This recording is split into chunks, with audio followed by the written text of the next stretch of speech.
হ্যাঁ বাপ, সকালে কি হয়েছে মা? চলো দিনে কাঁঠাল বাগান থেকে ঘুরে আসি। এখন আবার কাঁঠাল বাগানে কি করতে যাবা? যাই কি দেখে আসি কাঁঠাল মোটা হয়েছে। তাহলে চলো। আচ্ছা দাঁড়াও, তাহলে নগা নিয়ে আসে, যদি মোটা হয় একটা কাঁঠাল পেড়িও নিয়ে আসবো। তো লগা কি হবে? হ্যাঁ, তোমার ছেলে কি কম শক্তিশালী? হ্যাঁ, কাঁঠাল পাড়ি তো গাছে উঠি, চলো। আচ্ছা মা, কি হইল বাপ? আজকে তো কাঁঠাল পাড়তে যাচ্ছি, তাহলে হ্যাঁ, কাঁঠাল যদি মোটা হয় কাঁঠালের কি তরকারি রান্না করবা? কাঁঠালের মালিশ হুম। আর নতুন গমের আটা রুটি খেতে সেই মজা লাগবে বাপ।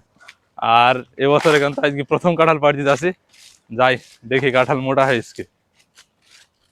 তো এই যে আমাদের কাঁঠাল বাগানে চলে এসেছি। মা, কাঁঠাল তো বেশ মোটাই হয়েছে, ওই উপরেরটা তো বেশ ভালো মোটা লাগছে। বাপ ও পরে তো তুমি নগা আনতে দিলি না, অত দূর অপর ওইটি পারবা কে কারে? ও কিছু হবে না, নাও আমি উঠছি, দেখো। বিসমিল্লাহ।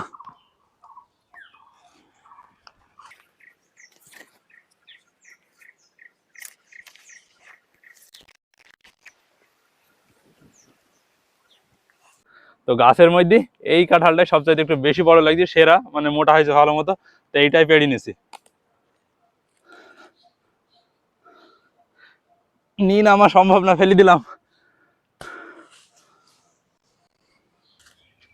মা, কি হইল বাপ? এ দেখো এই কাঁঠালটাই পারলাম। হবে তো এতে নাকি? হবে, কাঁঠালটা তো বেশ বড় বাপ। এছাড়া আর একটা বড় ছিল, তবে এই কাঁঠালটা একটু বেশি ভালো মনে হইলো, তাই এটাই পারলাম। হ্যাঁ এটাই হয়ে যাবে। চলো বাড়ি চলো। আচ্ছা, মা, কি হইলো? কাঁঠালটা ছোট হইলেও বেশ ভারী হয়ে গেছে। বাপ ছোট হইলে কি হবে, কাঁঠালটা ডাকরু হয়ে গেছে। হম। তারপরেও গাছে কাঁঠালটা এখনো থাকলে কিন্তু বেশ বড় হইতে, তাই না মা? বড় হইলে কি হবে বাপ, এখনই এই কাঁঠাল আমরা খাইতে মজা লাগে। হ্যাঁ, তাও ঠিক। এই সময়তে কাঁঠালের তরকারিটা বেশি ভালো লাগে। মা, তাহলে কাঁঠালটা এবার কুটি নাও। হ্যাঁ বাপ, কইতে তো নিছি, একটু ফ্রিজে গরুর গোস্ত চর্বি আছে, তাও একটু এই কাঁঠালের মালিশের মধ্যে দেবো। হ্যাঁ বাপ। ঠিক আছে মা, তাহলে তো খেতে আরোই বেশি সুন্দর লাগবে। হ্যাঁ, বিসমিল্লাহ।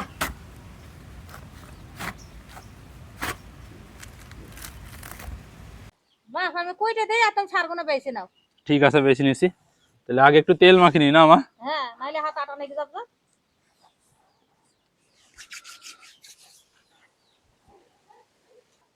ভুতাগুলো ফেলে দিলাম মা। দাও। কাঁঠাল কুইটি ধুই নেওয়া হয়ে গেছে, আবার মশলা পাতি বেটে নেবো। মশলা নিয়েছি, ধই নিয়ে জিরি এলাচের ফল 5 ফোড়ন। এবার পেঁয়াজ রসুন বেটে নিচ্ছে। সবকিছু গোছ গাছ করে নেওয়া হয়ে গেছে, এবার কাঁঠালটা চড়ানোর জন্য হাঁড়িতে তেল দিয়ে দিলাম। এবার বাটা মশলাপাতি গুনা দিয়ে দিলাম।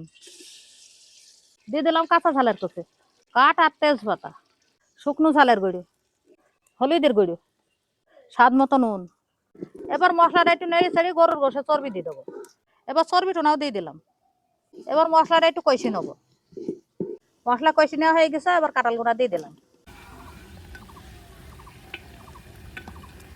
কাঁঠালটা এবার উল্টে পাল্টে ভালো করে নেড়ে দিয়ে মো দিয়ে দেবো।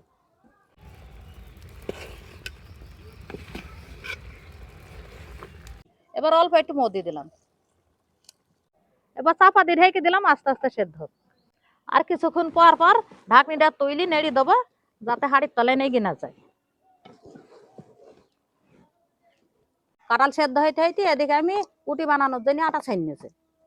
আটা ছানা হয়ে গেছে, এদিকে কাঁঠালও সেদ্ধ হয়ে গেছে। এবার ঢেলে তেল পেড়ে নেবো। তেল পেড়ে নেওয়ার জন্য তেলে দিয়ে দিলাম রসুন আর পেঁয়াজ। এবার রসুন আর পেঁয়াজ নাল করে ভেজে নেবো। রসুন পেঁয়াজ নাল করে ভেজে নেওয়া হয়ে গেছে, এবার কাঁঠাল আমরা দিয়ে দিলাম। এবার একটু নেড়ে সাইডে নামিয়ে নেবো। কাঁঠাল রান্না হয়ে গেল, এবার কাঁঠাল রান্না নামিয়ে রুটি বানিয়ে নেবো। এবার রুটি করে নিচ্ছে।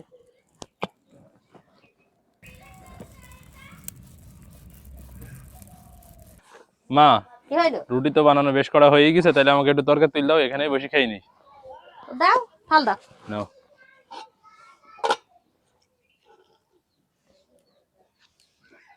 থাক, গরম তো অল্প অল্প করে দাও। দাও, এটা উঠে জোড়াইতে দি বাপ। এটা নাও, এটা নাও। কি সুন্দর একটা বাসনা হয়েছে তরকারিটাতে, কাঁঠালের তরকারি। আর এই বছরে আজকে প্রথম খাবো এই কাঁঠালের তরকারি। তো তার সাথে আবার নতুন গমের আটার রুটি, খেতে দারুণ লাগবে। বিসমিল্লাহ।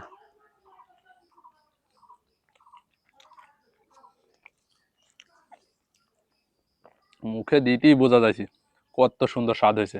আবার এতে মা আবার গরুর গোশের চর্বি দিছে, যার কারণে এমনিতে তো মশলাপাতি দিছে দেখছেনি, যার কারণে ওই গরুর চর্বির একটা সুন্দর বাসনা আসছি।